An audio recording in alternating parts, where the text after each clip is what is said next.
First of all, I'm really honored to share our studies through virtual DIS. Today, I will introduce DayClo, which is an everyday table clock providing interaction with personal schedule data for self-reflection. My name is Kyung Lee, and we are from UNIST in South Korea. This research started from my personal need to improve myself in time management. However, it is not easy for everyone to check ourselves and review our scheduling method due to lack of time and weak motivation. According to personal informatics model, reflection has two phases. One is discovery phase that people try to discover the actions needed to attain their goals, and the other is maintenance phase that people try to maintain awareness of their current status to achieve the goal. To go to Reflections tab, it is important to integrate personal data into users' routines and enhance the opportunity of reflecting on their data. For this, previous studies suggest ways to use physical objects to provide continuous awareness of personal data, and recent studies suggest that the artifact in daily use as a medium for expressing personal data. Based on previous study, we were able to confirm the necessity of designing everyday objects to engaging users in interacting with their schedule data to support self-reflection. So we designed DayClo. In designing DayClo, we started by considering what kinds of everyday artifacts would be better to provide interaction with users' schedule data. Among these, we chose an analog clock sheet because it could play as a temporal map of one's day that helps people to reflect on their scheduling. Here we prepare a short video. DayClo usually shows the current time before user's input. When the user touches the front frame shortly, it shows the start time of upcoming schedule in time order. Through the touch of the rear frame, user can check the content of each schedule with hidden display. If the user touches the front frame much longer, DayClo shows the overall schedule within the next 12 hours with LEDs. When designing DayClo, we also considered that the way how to motivate users' interaction to DayClo. Therefore, we maintained the role of normal clock to show current time that could naturally connect users' act of checking time to checking their schedules. In summary, to design DayClo, we utilized the form and physical time representation method of analog clock and maintaining the primary role of a clock to motivate users' natural interaction. Based on our design direction, we started the ideation process with several sketches and rendering, and we made touch frames for quick and simple interaction. Also, we select black acrylic face to hide LED and display. Also, we made a custom web page for login and link users' Google Calendar accounts with DayClo. To make DayClo as a research prototype, the careful verification was performed.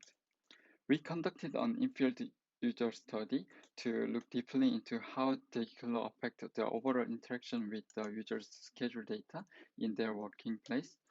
The study was conducted for 1 month. We carefully chose 8 young adults. Our criteria for selecting this participant was that people who have been using Google Calendar or have used Google Calendar to make sure that no participants had problem using Google Calendar. At the first day of experiment, we installed DayClo and gave a tutorial. The interviews were conducted in every week. Also, the log data was recorded whenever the user touched DayClo and whenever they entered the schedule in their Google Calendar.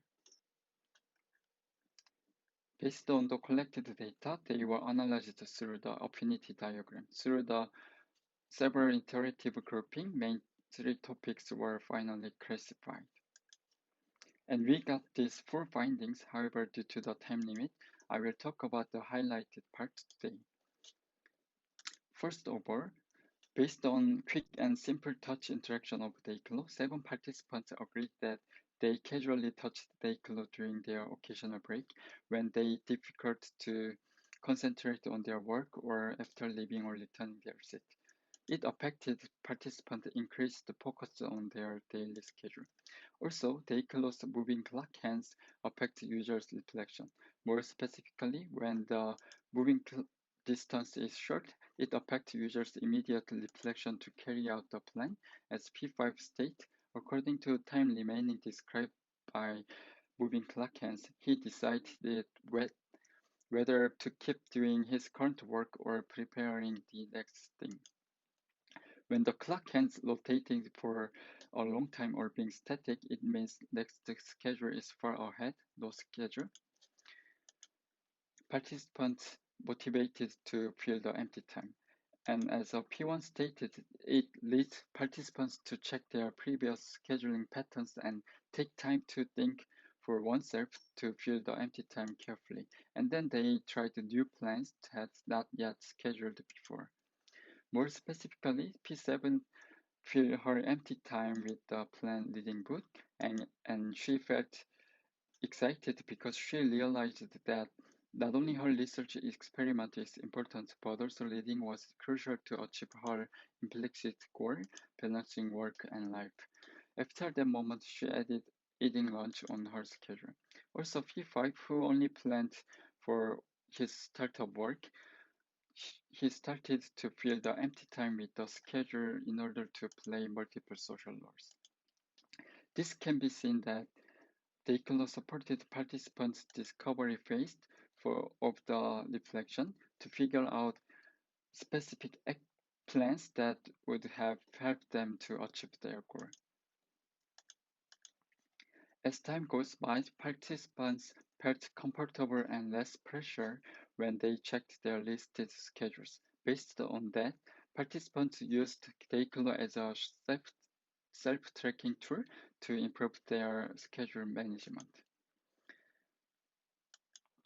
In case of a P2, she tracked herself with assigned a red color for her important schedule. When she saw the red color on DayClo, she felt relieved because it reminds her that she was doing well. Later, she expressed her positive feeling toward DayClo by replaying it as a kind way. Through this, we confirmed that DayClo supported participant maintenance phase of reflection by softening the alertness of planned schedule. However, we also confirmed that some participants complained about DayClo's touch interaction. They said the interaction was too passive, so they even forgot to touch DayClo. From that, we learned some unobtrusive triggers are needed to foster users' spontaneous interaction. Through DayClo, we explored how the everyday table clock supported user reflection on their scheduling practice.